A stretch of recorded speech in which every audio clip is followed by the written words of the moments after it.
কাটিগড়ার Holi flower school কাঁপিয়ে দিল গোটা আসামকে। শেষ হয়ে গেল এক নিষ্পাপ তরতাজা শিশুর জীবনের কাহিনী। কার গাফিলতিতে ঘটল এত বড় ভুল? শুধু ভুল বললে কি সব দায় এড়িয়ে যাওয়া যায়?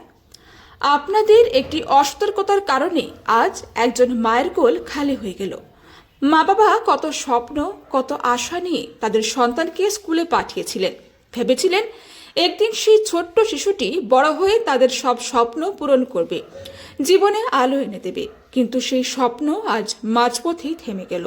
সব আশা আজ শুধুই অপূর্ণ আশা হয়ে রয়ে গেল শুধু কিছু স্মৃতি, কিছু কান্না আর বুক ভরা শূন্যতা। এখন সেই স্মৃতিগুলোকে নিয়েই মা বাবাকে কাটাতে হবে বাকি জীবন। সত্যি বলতে, যখন সেই ভিডিও ফুটেজ দেখা গেছে তখন বারবার চোখে জল এসে যাচ্ছিল। শিশুটির আর্তনাদ, তার অসহায় ছটফট করা, মৃত্যুর আগে বাঁচার আকুতি, এসব দৃশ্য কোনোভাবেই মন থেকে সরানো যাচ্ছে না। বারবার মনে একটাই প্রশ্ন জেগেছে, কেন একবারও তাকানো হলো না শিশুটির দিকে? কেন তার কষ্ট কারো চোখে পড়ল না? হয়তো সেই শিক্ষিকা একবার যদি শিশুটির দিকে তাকাতেন, একবার যদি বুঝতে পারতেন তার অসহায় অবস্থা, তাহলে হয়তো আজ এই নিষ্পাপ শিশুটি আমাদের মাঝেই বেঁচে থাকতো।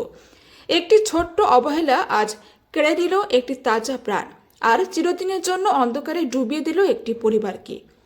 এই ঘটনা শুধু একটি পরিবারের নয়, এটি পুরো সমাজের জন্য এক গভীর সতর্কবার্তা। স্কুল শুধু পড়াশোনার জায়গা নয়, সেখানে শিশুদের নিরাপত্তা, যত্ন এবং দায়িত্ববোধ সবচেয়ে বড় বিষয়। একটি মুহূর্তের গাফিলতি যে কত বড় ক্ষতি ডেকে আনতে পারে তারই নির্মম উদাহরণ হয়ে রইল এই ঘটনা।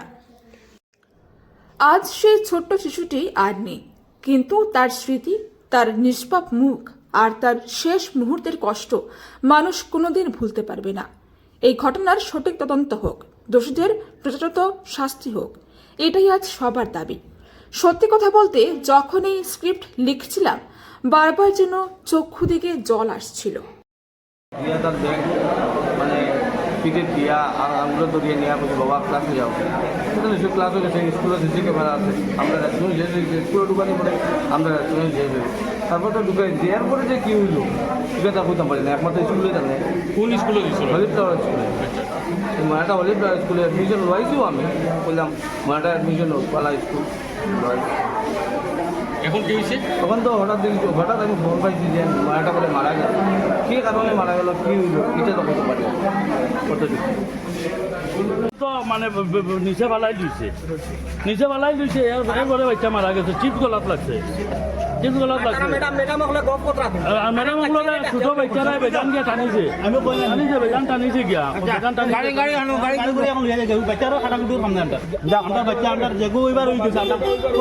এখন এটা তো হওয়া যায় না, কারণ এত ছোট বাচ্চা। হ্যাঁ, এখন সবেরই আলাদা আলাদা অনুমান, বাট আমরা যেটা দেখছি মানে অলরেডি মানে ব্রডেড আসছিল বাচ্চাটা।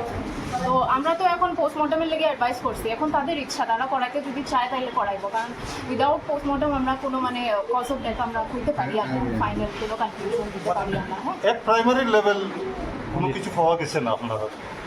অলরেডি যখন আনা হয়েছে তখনই ব্রডেড আছে। ম্যাম আপনার নাম? Doctor Anwesha Nath. Thank you.